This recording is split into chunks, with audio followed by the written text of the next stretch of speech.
honey, I got everything packed. You ready to go? But we can't. We're on COVID clampdown. No.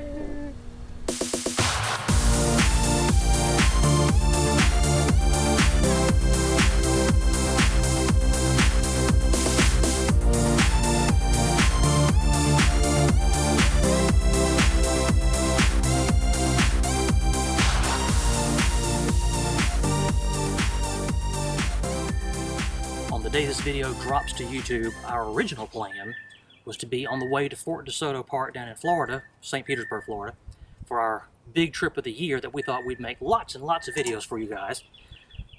But like so many of you folks, just about all of us in the RVing community, we're grounded.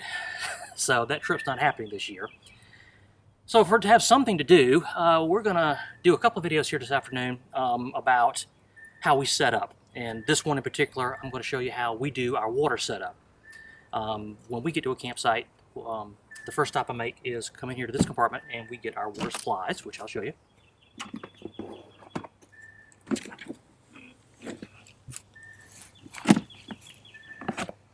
This is what we use. This is, you guys have seen how I like these things. This is the 0G Flex water hose. I've got two 25-foot lengths. Not too often do I need both of them. 25 feet is usually enough. But we've got these. Everybody's got these things.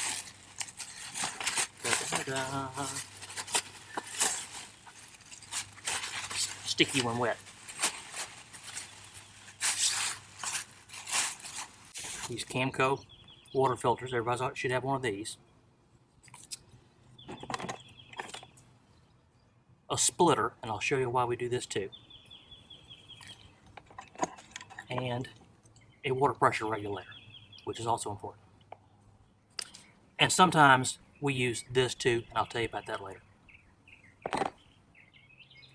Of course, a household spigot is nothing like a campsite water supply, so just roll with me, folks. All right, the first thing we do is I get this splitter. And I attach him. If I can get the threads to match that. There we go.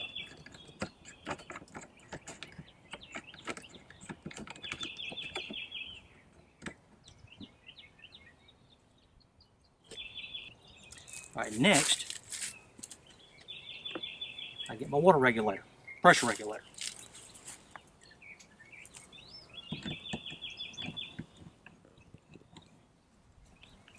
And again, if I can get the threads matched up.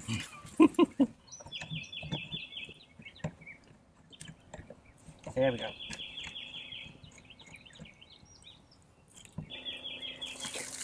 Then, I get the water filter.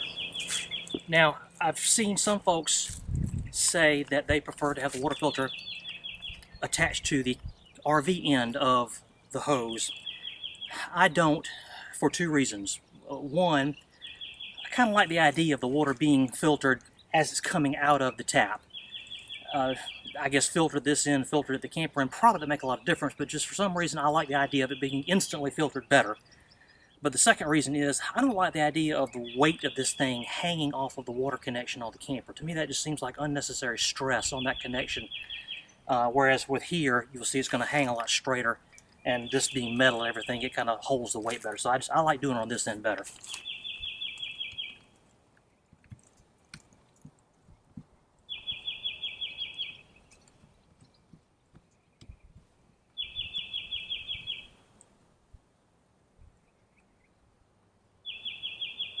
And then the hose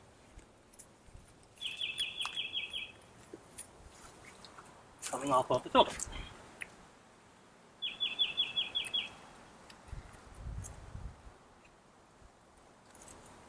Now that's my typical water setup when we get to a campsite.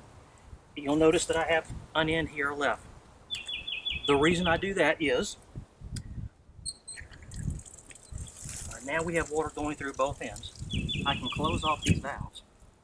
If for any reason I need to do any kind of exterior cleanup, I have an extra water spigot. I can have water still going to the camper and I can run a hose off of that end itself with the spray nozzle and hose off whatever I have to do. So this is $7 of added convenience that we've got a lot of utility out of in our year and change of camping. So now I'll show you about the other end. Now once everything's connected at the water supply end, then I bring the other end down here to the city water connection. And you'll notice I've got this L connector on here. As I said about the water filter, this mount is plastic. It's not going to be as durable as something metal. With our first camper, we didn't have any problem with it, but then again, we only had that camper for a year and change. Someday this is going to break down and not be entirely stable. So just to minimize stress on it, I like the idea of having anything that can take weight off of that thing that I can, and having this connection instead of it just going straight in and kind of pulling down just gives me some peace of mind. So that's why I take that bracket, or that connector, excuse me. Once it's good and tight, then I go back to the water supply and actually turn on the water. You don't turn on any water until all your connections are made. Then when we disconnect, we kind of sort of reverse the process, but you're still starting on this end. Turn off the water at the water supply first, and then start disconnecting pieces one at a time.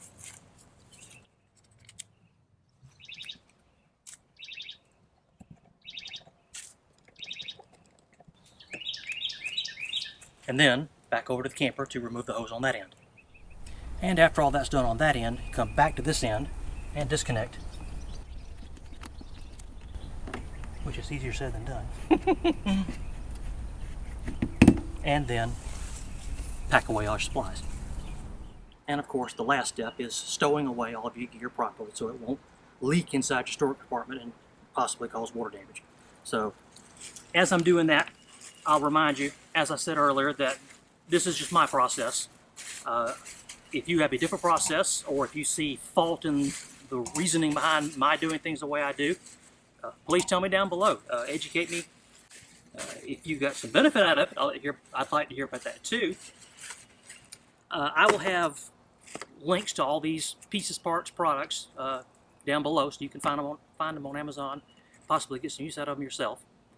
And as I stow away everything and we get back to play camping here in the backyard, I will tell you that I hope that you folks, just like we're going to do while we're all locked down, will find some opportunity to do some more living and learning.